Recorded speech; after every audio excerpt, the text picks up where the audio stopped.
ซื่อเป็นดึงเราเป็นดัง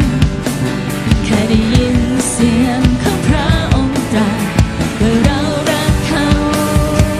เราจะช่วยเขาแค่จะไม่กลัวแม้มีอันตรายใดเพราะแค่มั่นใจว่าพระองค์จะนำข้าไปไม่ว่าจะยากแค่ไหนแค่จะร้องทูลพระองค์เพื่อทรงเป็นที่ลี้ภัยเป็นบำราการเป็นพระเจ้าผู้ที่ข้าวางใจไม่เคยยกเสียงสรรเสริญศัตรูพ่ายแพ้ต่อหน้าต่อตาของเขา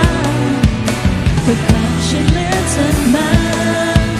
เพื่อความช่วยเหลือเธอมานี่ยกเสียงสรรเสริญ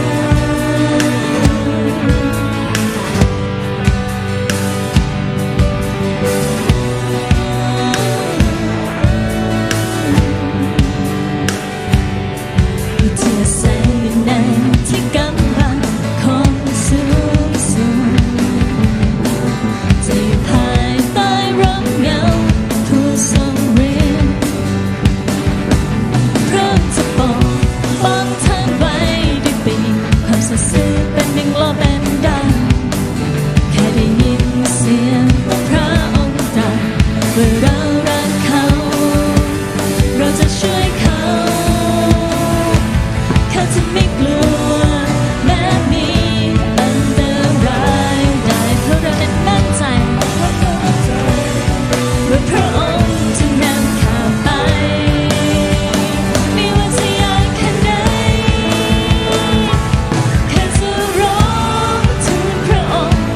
ที่ทรงเป็นที่ลี้ภัยเป็นบำราการเป็นพระเจ้าผู้ที่ข้าวางใจไม่เคยยกเสียงสรรเสริญ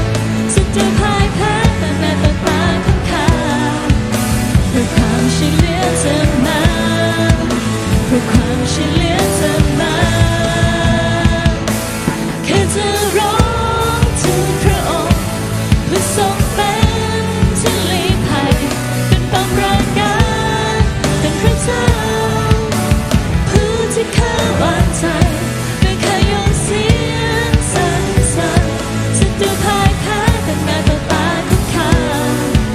เพื่อความช่วยเหลือเธอมาเพื่อความช่วยเหลือเธอมาศัตรูก็พ่ายแพ้ลงต่อหน้าของเราเมื่อเรายกเสียงสรรเสริญพระองค์พระเจ้าผู้ทรงยิ่งใหญ่